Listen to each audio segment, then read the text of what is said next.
I'm super excited that we're about a week away from the launch of my new supplement line, Adapt Naturals. We're starting with a daily stack of 5 products called the Core Plus Bundle, which is designed to add back in what the modern world has crowded out and help you feel and perform your best. I wanted to give you a quick sneak peek into one of the products in the bundle, bioavailability. Edible mushrooms like reishi, chaga, lion's mane, and turkey tail have been used for over 7,000 years in traditional cultures to support health and well being. Today, they're the focus of intensive scientific research, with over 400 studies published on turkey tail alone. Mushrooms have a wide range of benefits, from supporting immune and cellular health, to protecting our brain and nervous system as we age, to maintaining healthy blood sugar and cholesterol levels. BioVail Myco is a blend of the 8 mushrooms that have shown the greatest health benefits in scientific studies: reishi, chaga, lion's mane, cordyceps, maitake and shiitake, agaricus, and turkey tail. It contains a substantial amount, 225 milligrams, of each mushroom and a large amount, 1,800 milligrams, of total mushrooms. Unlike many mushroom products on the market, BioVail Myco is a full spectrum concentrate, using all of the parts of the mushrooms, each with different health benefits, rather than just a simple extract. It contains a very high level, over 95%, of active ingredients because it's grown on sorghum rather than common materials like straw, sawdust, or compost. Finally, BioVail Myco is a rich source of beta glucan, a type of soluble fiber that promotes optimal immune and cellular function and may help to maintain normal blood sugar and cardiovascular health. It'll be exclusively available in the Adapt Naturals Core Plus bundle, which you'll be able to order in about a week. Stay tuned for a special episode of the podcast next week, where I'll be discussing the Adapt Naturals line in more detail with Tracy O'Shea, Clinical Director of the Adapt Practitioner Training Program.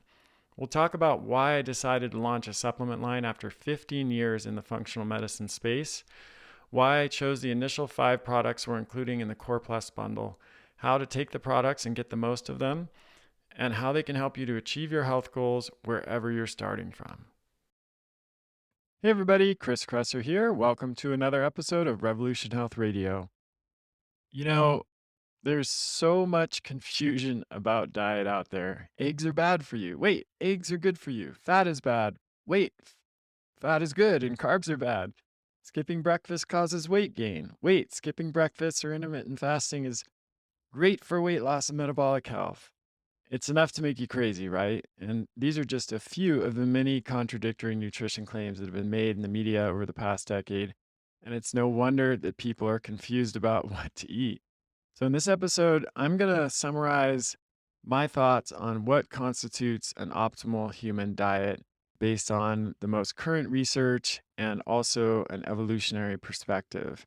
And my hope is that this will bring some clarity to all of the confusion and misunderstanding that's out there and help you make more informed and better choices for your own dietary approach. Ready? Let's dive in. So, pretty much everyone has an opinion on the optimal human diet, from your personal trainer to your UPS driver, from your nutritionist to your doctor, and they're all convinced they're right. Even the experts disagree, and they can all point to at least some studies to support their view, which is part of what makes this so confusing for the average person who just wants to figure out how to eat to promote better health and longer lifespan. Now, on the surface, the studies that these different groups of people will point to seem credible since they're published in peer reviewed journals and they come out of respected institutions like Harvard Public Health. And this has led to massive confusion amongst both the general public and even amongst health professionals. As you may know, I've spent the last 6 years training over 600 healthcare practitioners in functional medicine, and we've trained over 1,000 health coaches as well. And I can tell you firsthand that there is a ton of confusion, even amongst people who have a lot of training in the health field. And then, of course, there's the proliferation of diet books and, the latest popular diet fad, and tons of books on that, and websites, social media accounts, etc. And I think this has led to a justifiable mistrust in public health recommendations and media reporting on nutrition, because If somebody sees the cover of Time magazine, Newsweek magazine, and it's a story about how eggs are going to kill you, and then a few years later, the cover is eggs actually aren't that bad, and then that just goes back and forth over and over. It's not That's not a situation that engenders trust. Let's just say it that way. And millions of dollars and decades of scientific research haven't really added clarity. If anything, they've further muddied the waters. So why is this? Because as we'll talk about in the show, I think we've been asking the wrong questions and we're using the wrong methods. So if you're confused about what to eat and frustrated by the contradictory headlines that are constantly popping up in your newsfeed, you are not alone. The current state of nutritional research and how the media reports on it virtually guarantees confusion. In this podcast, my goal is to step back and look at the question of what we should eat through a variety of lenses, including ancestral health, archaeology, anthropology, evolutionary biology, anatomy and physiology, and biochemistry, rather than relying exclusively on observational nutrition research, which, as I will explain, is highly problematic, and that's saying it nicely. So, with this information, again, my hope is that you'll be able to make more informed choices about what you eat and what you feed your family members. So, let's start with the kind of top line question here. What is the optimal human diet? Well, I don't think there is one. There's really no way to answer that question because there's no single optimal diet for every human. When I explain this to people I talk to, they immediately get it. It makes sense to them that we shouldn't all be following the exact same diet. Yet that's exactly what public health recommendations and dietary guidelines assume. And I would argue that this fallacy is both the greatest source of confusion and the most significant obstacle to answering our key questions about nutrition. Humans share a lot in common, but we're also different in many ways. We have different genes, different gene expression, health status, activity levels, life circumstances, and goals. So if you imagine two different people, a 55-year-old sedentary male office worker who's 60 pounds overweight and who has prediabetes and hypertension, and a 23-year-old female Olympic athlete who's training for 3 or 4 hours a day, is in fantastic health, and is attempting to build muscle for an upcoming competition, should they eat exactly the same diet? Of course not. It's kind of ridiculous to assume that that would be the case. And yeah, diet advice is often based on that assumption.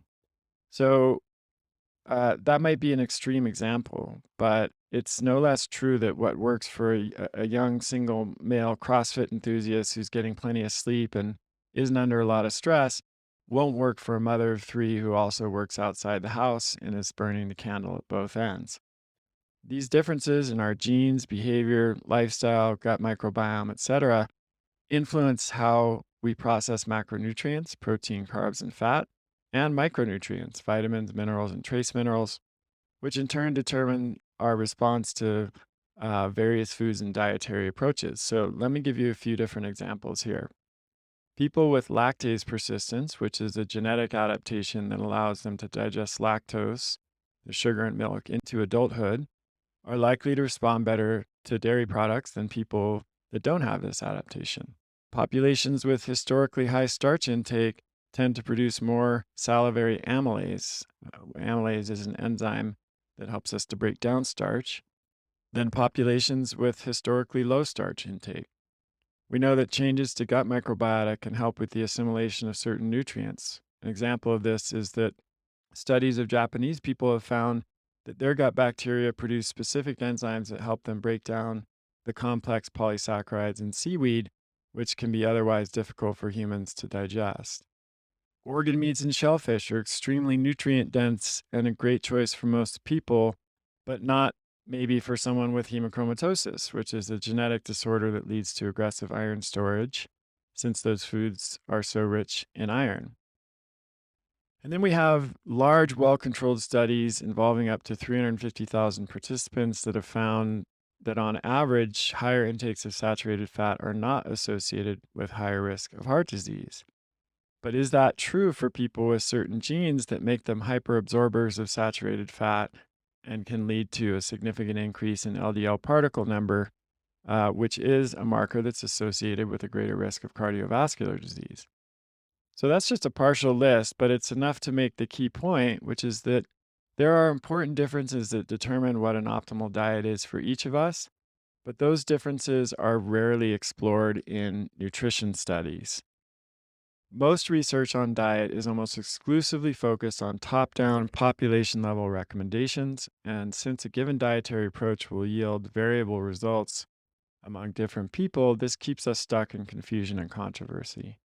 It's also kept us stuck in what food philosopher Georgi Skrinis has called the ideology of nutritionism, which he defines as, quote, the reductive approach of understanding food only in terms of nutrients, food components, or biomarkers, like saturated fats, calories, glycemic index, abstracted out of the context of foods, diets, and bodily processes.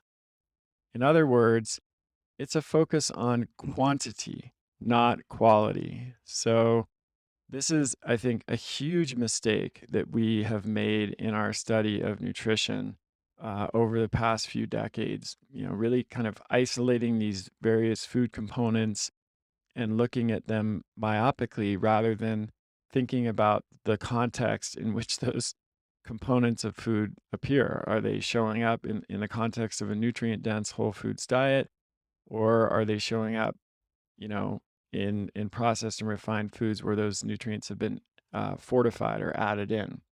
Nutrition research has essentially assumed that a carbohydrate is a carbohydrate, a fat is a fat, and a protein is a protein, no matter what type of food they come in. If one person eats 50% of calories from fat in the form of donuts, pizza, candy, and fast food, and another person eats 50% of calories from fat in the form of whole foods like meat, fish, avocados, nuts, and seeds, they could still be lumped together in the same 50% of calories from fat group in most studies. And again, when I explain this to the average person, they see how ridiculous that is. And yet, that is how a lot of nutrition research is done. There are some signs that the tide is turning. There are some more recent studies that have much better experimental designs, but the vast majority of epidemiological studies that have served as the basis for public health recommendations and dietary guidelines are plagued by this focus on quantity over quality, or what Georgi Skrinis calls nutritionism. So, I think we can hopefully all agree that there shouldn't be any one size fits all approach to diet, but that doesn't mean that there aren't core nutrition principles that apply to everyone. This is the flip side of that coin. For example, I think we can agree that a steady diet of donuts, chips, candy, soda, and other highly processed and refined foods is inherently unhealthy. And most people would agree that a diet based on whole, unprocessed foods is beneficial. It's the middle ground where we get into trouble. Is meat good or bad? If it is bad, does that apply to all meats or just processed meat or red meat? What about saturated fat? Should humans consume dairy products? So, a better question than what is the optimal human diet might be, what is a natural human diet? Or more specifically, what is the range of foods that human beings are biochemically, physiologically, and genetically adapted to eat? In theory, there are two ways to answer this question.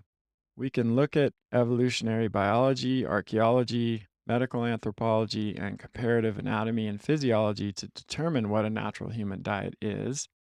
And we can look at it from a biochemical perspective.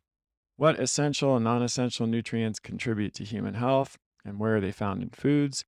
How various functional components of food influence our body at the cellular and molecular level, and how certain compounds in foods, especially those prevalent in modern industrialized diet, damage our health by inflammation, disruption of the gut microbiome, hormone imbalance, and other mechanisms.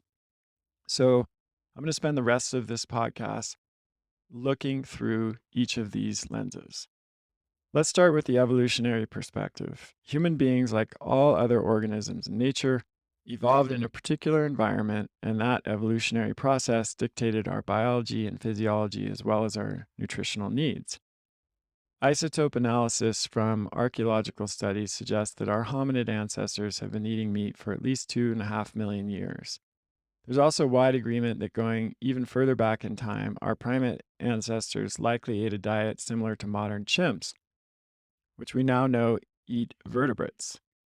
The fact that chimpanzees and other primates evolve complex behavior like using tools and hunting in packs indicates the importance of animal foods in their diet and ours. There's also anatomical evidence for meat consumption. The structure and function of the digestive tract of all animals can tell us a lot about their diet, and the same is true for humans. The greatest portion, about 45% of the total gut volume of our primate relatives, is the large intestine, which is good for breaking down fiber, seeds, and other hard to digest plant foods. But in humans, the greatest portion of our gut volume, about 56%, is the small intestine, which suggests we're adapted to eating more bioavailable and energy dense foods like meat and cooked starches that are easier to digest. Now, some advocates of plant based diets have argued that humans are herbivores because of our blunt nails, small mouth opening, flat incisors and molars, and relatively dull canine teeth, all of which are characteristics of herbivorous animals. But this argument ignores the fact that we evolved complex methods of procuring and processing food, from hunting to cooking to using sharp tools to rip and tear flesh. These methods and tools take the place of anatomical features in other animals that serve that same function. Also, humans have relatively large brains and small guts compared to our primate relatives. Most researchers believe that consuming meat and fish is what led to our larger brains and smaller guts compared to other primates because animal foods are more energy dense and they're easier to digest than plant foods. We can also look at genetic changes that are suggestive of adaptation to animal foods. Most mammals stop producing lactase, the enzyme that breaks down lactose, the sugar in milk, after they're weaned. But in about one third of humans worldwide, lactase production persists into adulthood. This allows those humans to obtain nutrients and calories from dairy products without becoming ill. If we were truly herbivores that aren't supposed to eat animal foods at all, we would not have developed genetic adaptations like that. And then we have studies of contemporary hunter gatherers. So groups like the Maasai, the Inuit, the Kitavans, the Tukasinta, the Kung, the Ashe, the Tsimane, and the Hadza, when we look at research on those extant hunter-gatherer groups in the 20th century, without exception, they consumed a combination of animal and plant foods, and they would go to great lengths to obtain plant or animal foods when they're in short supply. For example, in one analysis of field studies of almost 230 hunter gatherer groups, researchers found that animal foods provided the dominant source of calories, 68%, compared to gathered plant foods, which was 32%. And only 14% of those societies, those 230 groups that were studied, got more than 50% of their calories from plant foods. Another report on 13 different field studies of the last remaining hunter-gatherers carried out in the early and mid-20th century found similar results. Animal food comprised 65% of total calories on average, compared with 35% from plant foods. The amount of protein, fat, and carbohydrates, the proportion of animals versus plants, and the macronutrient ratios consumed vary, but an ancestral population following a completely vegetarian or vegan diet has never been discovered. What about the lifespan of our Paleolithic ancestors? Critics of paleo or ancestral diets often claim that they're irrelevant because our Paleolithic ancestors all died at a young age. So, in other words, why bother even looking at what our ancestors ate? We want to live longer lifespans than they did, so we should be, updating our approach. This is a common myth, it turns out, and it's been debunked over and over by anthropologists. While average lifespan is and was lower among hunter-gatherers than ours is today, that's heavily skewed by high rates of infant mortality, which is mostly due to a lack of emergency medical care and other factors in those populations. The anthropologists Gervin and Kaplan studied lifespan in extant hunter-gatherers and found that if they survived childhood, their lifespans are roughly equivalent to our own in the industrialized world, 68 to 78 years. And this is notable because hunter gatherers today survive only in isolated and marginal environments like the Kalahari Desert, the Amazon rainforest, and the Arctic Circle. What's more, in many cases, hunter gatherers reach those ages without acquiring the chronic diseases that are so common in Western countries. They're less likely to have heart disease, diabetes, dementia, and Alzheimer's, and many other debilitating chronic conditions. For example, one study of the Tsimane people in Bolivia found that they have a prevalence of atherosclerosis that's 80% lower than ours in the United States, and that 9 in 10 Tsimane adults aged 40 to 94 had completely clean arteries and no risk of heart disease whatsoever. The researchers also found that the average 80-year-old Tsimane male had the same vascular age as an American in his mid 50s. So the idea that our hunter-gatherer ancestors were all dropping dead when they were 30 or 40 and lived with kind of miserably poor health is just not supported by the research. You probably know that the human body is mostly water. What you probably don't know is that everything else in your body is 50% amino acids. These building blocks of life are essential for health and fitness. No matter how you like to move, whatever you do to stay fit, amino acids are essential. This is why Kion Aminos is my fundamental supplement for fitness. I drink them every day for energy, to build muscle, and to recover faster. Kion Aminos is backed by over 20 years of clinical research, has the highest quality ingredients, no fillers or junk, undergoes rigorous quality testing, and tastes amazing with all natural flavors. So if you want more energy, lean muscle, and faster recovery, you need to get Kion Aminos. You can now save 20% on subscriptions and 10% on one-time purchases. Just go to getkion.com/Kresser. That's GETKION.com/Kresser. Vitamin C is a critical nutrient for immune function and antioxidant protection. Yet most people don't get enough in their diet, and most vitamin C supplements contain synthetic forms, GMO, sugar, or allergens like soy or corn. This is why I recommend whole food forms of vitamin C, which contain the full spectrum of vitamin C activity without GMOs or other junk. And my favorite whole food vitamin C product is Essential C from Paleo Valley. It's made with 3 of the most potent vitamin C rich superfoods on the planet, one of which is 120 times more potent than an orange. Nothing synthetic, no weird questionable ingredients, just food. Right now, they're offering my community an exclusive 15% off discount. Just go to paleovalley.com/Chris and use the code Kresser15 to get 15% off. When you put all of this evidence together from the evolutionary perspective, it suggests 3 themes. Number 1, meat and other animal products have been part of the natural human diet for at least 2.5 million years. Number 2, all ancestral human populations that have been studied ate a combination of plants and animals. And number 3, human beings can survive on a wide variety of foods and macronutrient ratios within the general template of plants and animals that they ate. Okay, so let's move on to the biochemical perspective. Understanding ancestral diets and their relationship to the health of hunter-gatherer populations is a good starting place, but on its own, it doesn't prove that such diets are the best option for us modern humans. To know that, we need to examine the question from a biochemical perspective as well. We need to know what nutrients are essential to human health, where they're found in food, and how various components of the diet and compounds in food affect our physiology, both positively and negatively. The good news is there are tens of thousands of studies in this category, and collectively they bring us to the same conclusion that we just reached when we were looking through the evolutionary lens. A whole foods diet that contains both plants and animals is the best and in some cases only way to meet our nutrient needs from food. So let's start with nutrient density. This is arguably the most important concept to understand when it comes to answering the question, what should we eat? The human body requires at least 40 different micronutrients for normal metabolic function. And maximizing the nutrient density of our diet should be the primary goal because deficiencies of any of these nutrients can contribute to the development of chronic disease and even shorten our lifespan. There are two types of nutrients in food: macronutrients and micronutrients. Macronutrients refer to the three food substances required in significant amounts in the human diet, namely protein, carbohydrates, and fat. And micronutrients are vitamins, minerals, and other compounds required by the body in smaller amounts for normal physiological function.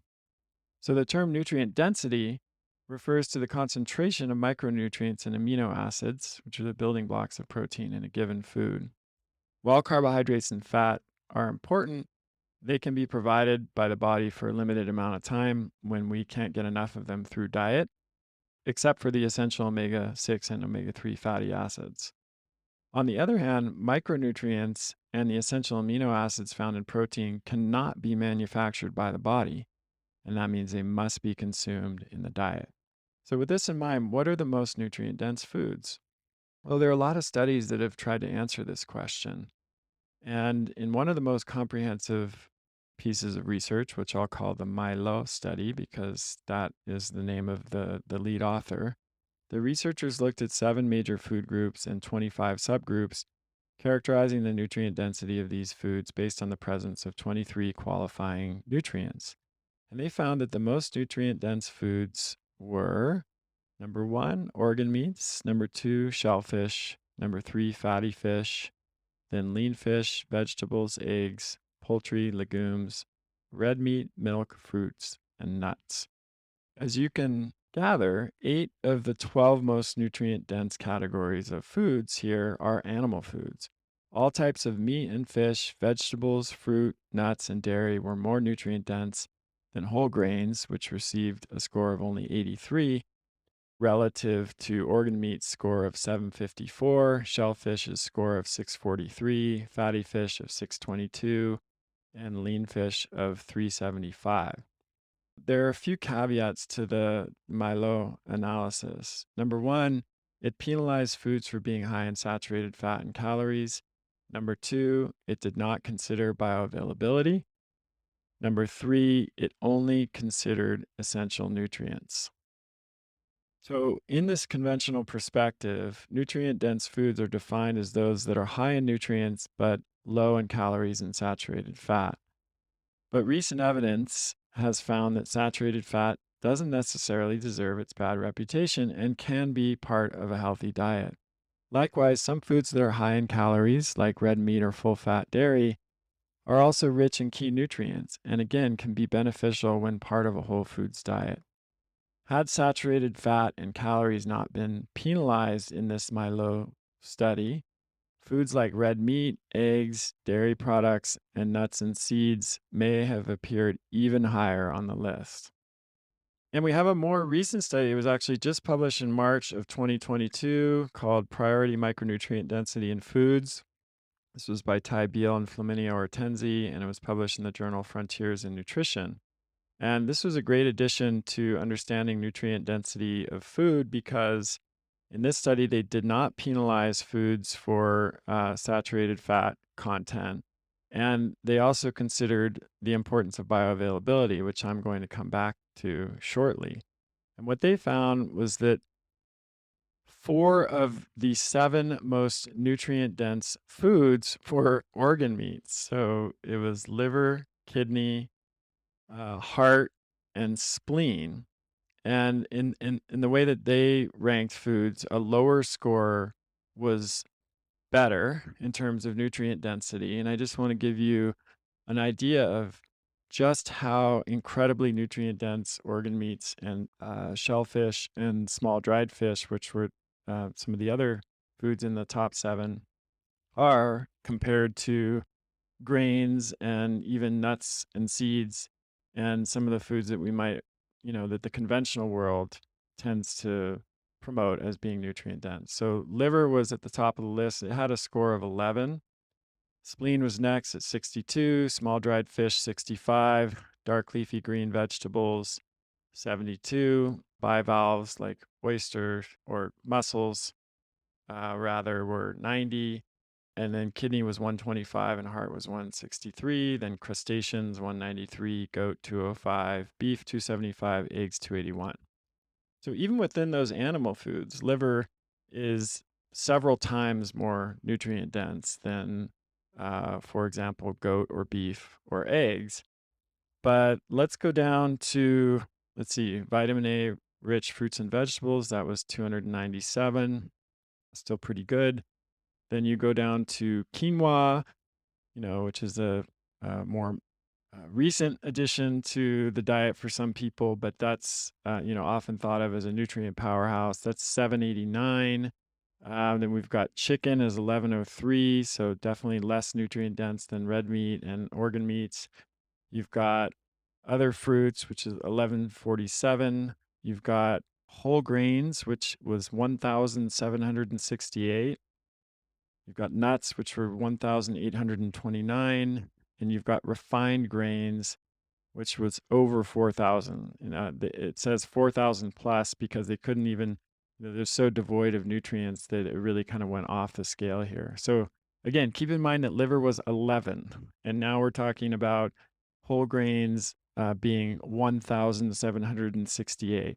So this is a profound difference. And this was probably the most advanced nutrient density study that's ever been done because it considered bioavailability.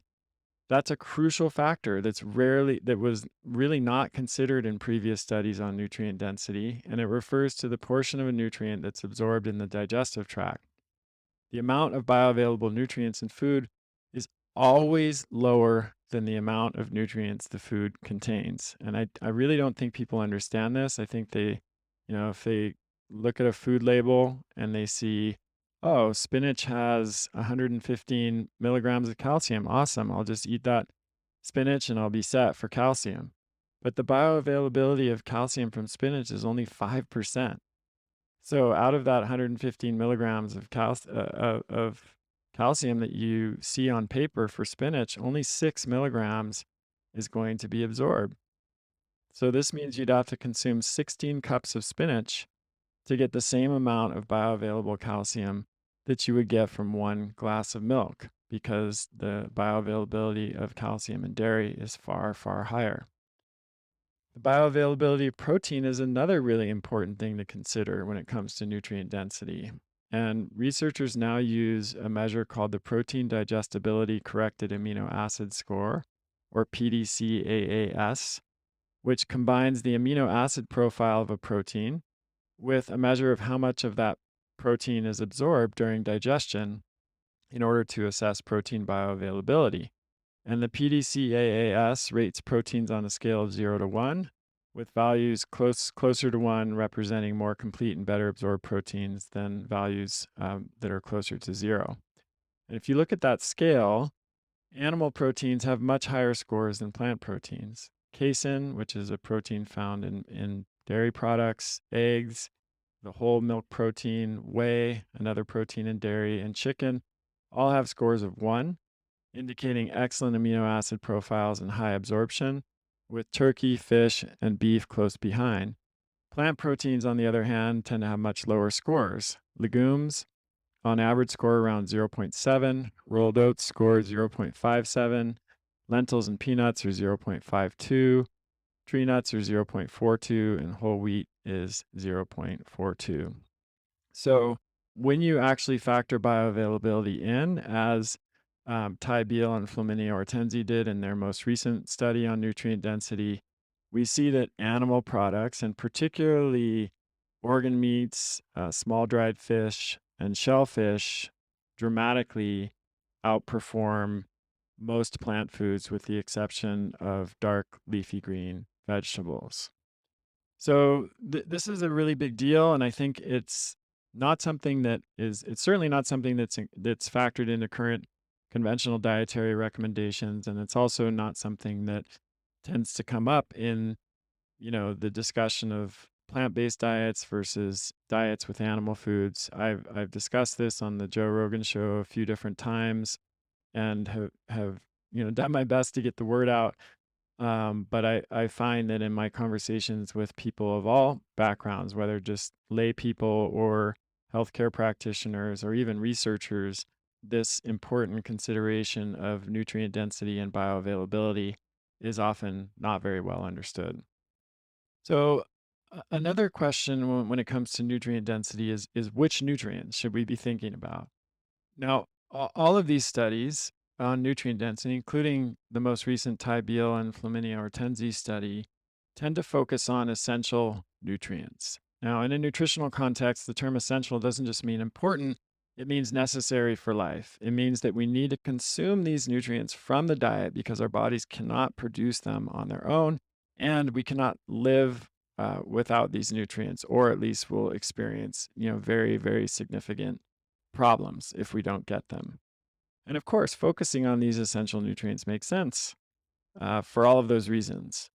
But over the past few decades, many non essential nutrients have been identified that we now know are also important to our health, even if they are not strictly necessary for us to survive. And these include things like carotenoids, polyphenols, flavonoids, lignans, and fiber. And many of these non essential nutrients are found exclusively in fruits and vegetables.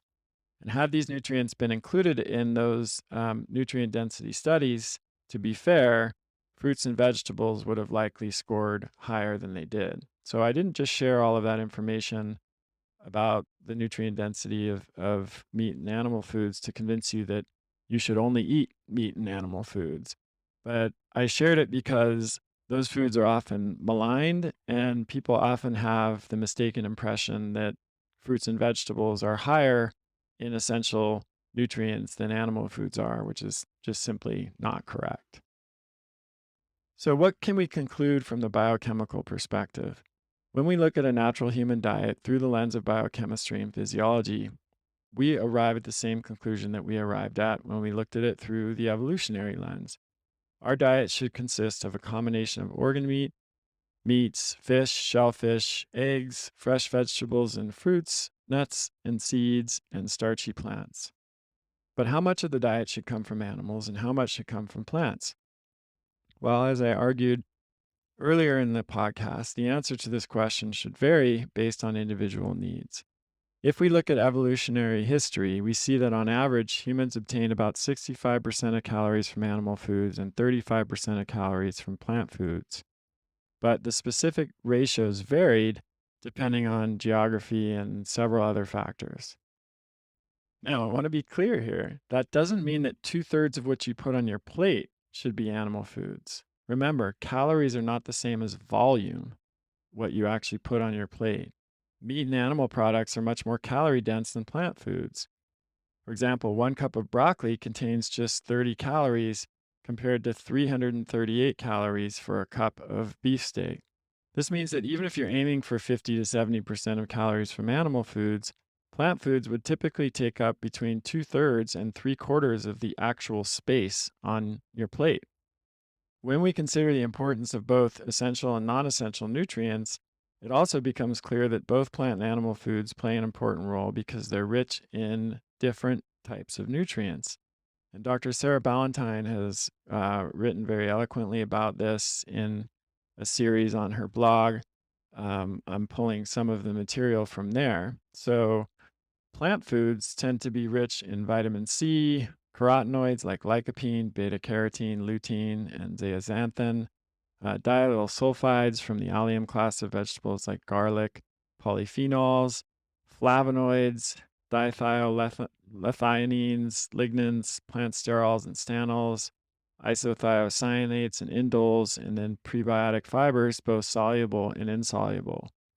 All of those nutrients, which a growing body of modern research suggests are really important for promoting optimal health and longevity in humans, tend to be found in plant foods. And then animal foods tend to be the best sources of bioavailable forms of B12, iron, zinc, preformed vitamin A, which is retinol, high quality protein, creatine, taurine, carnitine, selenium, vitamin K2, vitamin D, and then the long chain omega 3 fats, DHA and EPA, and conjugated linoleic acid, another beneficial fat. So if you only eat plants, you're going to be favoring the nutrients that are found in plant foods, those non essential nutrients that are very beneficial, but don't play the same roles as the essential vitamins and minerals. if you only eat animal foods and don't eat any plants, you're going to be favoring the essential nutrients, like the vitamins and minerals and essential amino acids, but you're going to be missing out on the fibers and plant sterols and stanols and polyphenols and flavonoids and things that tend to be much more concentrated in plant foods. So for most of us, I think a combination of plant and animal foods makes the most sense. Now, I know a lot of you are thinking about the carnivore diet, which is kind of one of the most recent diet fads. I think it is probably a fad. I don't know for sure, but my guess is that in 5 or 10 years, we won't be talking about the carnivore diet so much. Could be wrong. We'll find out. But advocates of the carnivore diet say we don't need plant foods to be healthy, and even argue that plant foods are full of toxins and can be harmful. I don't think there is research to support either of those views. As I've argued, if you look through the evolutionary lens or the biochemical lens, you see the same results that, in the case of the evolutionary lens, all human populations that we know of have eaten a combination of animal and plant foods. And then through the biochemical lens, animal and plant foods are rich in different nutrients that studies have shown are beneficial to our health. Now, the reason that a lot of people adopt a carnivore diet in the first place is because they're dealing with some kind of chronic health condition, oftentimes a severe one, like a severe autoimmune disease, and they have not been able to find relief through any, conventional or even alternative types of treatments. And then they adopt a carnivore diet and they have an almost miraculous response. I've seen that firsthand in patients that I've worked with, and I've even recommended the carnivore diet short term for some patients that I've worked with for that reason. And I don't want to diminish the importance of a treatment, especially, a natural food-based treatment like this that can have such a profound impact on someone's life and take them from feeling totally debilitated to actually being able to function in their day-to-day routine. That is extremely important to people on an individual level, and I don't have any judgment towards somebody who chooses to follow a carnivore diet if it has had that kind of, almost life-saving effect. At the same time, I think we need to be willing to explore the potential downsides, especially long term, of an approach like that. And it doesn't follow necessarily that something that helps in the short term is necessarily going to be safe to do in the long term. And a perfect example of this is fasting. There's a saying that fasting's the cure for all disease. And if you look in the scientific literature, that almost seems to be true. Fasting can have a profound impact on almost every health condition. And I've used fasting with my patients with all kinds of conditions like autoimmune disease, Parkinson's, certainly metabolic issues, diabetes or high blood sugar, weight loss, etc. And it is one of the most effective treatments of any type that I've ever used in my 15 years of clinical experience. And yet, I think it's pretty obvious what will happen if you fast for an extended period of time. The longer you fast, the less beneficial it becomes, and eventually it will become fatal if you don't eat any food at all for a long enough period of time. So that's a prime example of something that can be transformative and even life-saving in the short term, but can cause significant problems over the long term. So I would say that the carnivore diet may fall into that category as well. And in some ways, I think it acts almost like a fast because meat is digested much further up in the digestive tract. And so it's what we would call a low residue diet. And it really gives our colon and the lower part of our small intestine a rest. And I believe that a lot of chronic diseases that plague us today are significantly driven by disrupted gut microbiome, leaky gut, and a lot of other gastrointestinal pathologies. So it makes sense to me that something that would allow us to give our gut an extended period of rest and the ability to heal and recover while also still providing us with, high concentrations of bioavailable forms of essential nutrients could be very healing for a lot of people. And that doesn't necessarily mean that that's the best approach for the average person who is pursuing optimal health and longevity. So I think that's another important point about the carnivore diet or any other special therapeutic diet is we have lots of examples of approaches that are beneficial for certain populations, but are not beneficial for other people, people who are not dealing with that particular health condition. For example, a low FODMAP diet has been shown to reduce symptoms in people with IBS, but that doesn't mean everybody should be on a low FODMAP diet. The autoimmune protocol now has some good research behind it, which removes nuts and seeds and dairy, nightshades and other food, grains and legumes, but that would be an unnecessarily restrictive diet for the average person to follow. And I would never recommend that, someone without an autoimmune condition, and even sometimes people with autoimmune conditions that aren't sensitive to those foods, follow that dietary approach for a long period of time because there's a potential of nutrient deficiencies developing. And there are lots of foods that are, for most people are perfectly healthy and beneficial that would be excluded in a dietary approach like that. So I think we need to be very careful about extrapolating, therapeutic diets that can benefit people in the short term to, oh, this is something that everybody should be doing for the long term. And unfortunately, that seems to have happened with approaches like a ketogenic diet or a carnivore diet. Okay, so let's circle back here. We've talked about how anthropology and archaeology suggest that it's possible for humans to thrive on a variety of food combinations and macronutrient ratios within the basic template of whole, unprocessed, and animal and plant foods. But let me give you a few examples of just how variable these diets can be. The Tukasenta of Papua New Guinea consume almost 97% of calories in the form of sweet potatoes. They basically just eat sweet potatoes, and the few different types of calories that they get come from like the insects that they might eat on the sweet potatoes. Yeah, their diet is very limited to sweet potatoes, and yet they still seem to be healthy and doing pretty well. And then we had also traditional Okinawans who had a very high intake of carbohydrate and a low intake of animal protein and fat.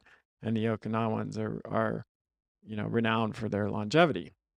So if we just looked at those two cultures, we might think 100% plant-based diet is the way to go. On the other hand, we know about cultures like the Maasai and the traditional Inuit, which consumed an extremely high percentage of calories from animal protein and fat, especially at certain times of year when they consumed almost no plant foods at all. And they are also remarkably healthy and have longevity, notwithstanding the lack of emergency medical care and other factors that we mentioned earlier. So how much animal versus plant food you consume should really depend on your specific preferences, needs, and goals. For most people, a middle ground seems to be what works best, sticking with the averages that have been observed in the studies of multiple hunter-gatherer cultures around the world. So somewhere around 2/3 of calories from animal foods and 1/3 of calories from plant foods. And remember, when I say that, we're talking about calories, not volume. 2/3 of calories from animal foods and 1/3 of calories from plant foods would actually look like around 2/3 or even 3/4 of your plate being plant foods, and then 1/3 or 1/4 of your plate being animal foods. Okay, so I think that's it. I hope this has been helpful in bringing more clarity and understanding to what foods might comprise an optimal diet for most of us. The takeaway here is that, yes, there are some general principles that I think we can apply to human beings, like the ideal combination seems to be for most people plant and animal foods rather than exclusively plant foods and or exclusively animal foods. And also that there's tremendous room for variation within that basic template of a combination of animal and plant foods. There really is no one size fits all approach. And everything from our genes to our health status to our how much we're exercising and what our goals are will influence what the specific optimal approach is for you or me. All right, that's it for today. Please keep sending your questions in to chriskresser.com/podcast question, and I'll see you next time. That's the end of this episode of Revolution Health Radio. If you appreciate the show and want to help me create a healthier and happier world, please head over to iTunes and leave us a review. They really do make a difference. If you'd like to ask a question for me to answer on a future episode, you can do that at chriskresser.com/podcast question. You can also leave a suggestion for someone you'd like me to interview there. If you're on social media, you can follow me at twitter.com/chriskresser or facebook.com/chriskresserlac. I post a lot of articles and research that I do throughout the week there that never makes it to the blog or podcast, so it's a great way to stay abreast of the latest developments.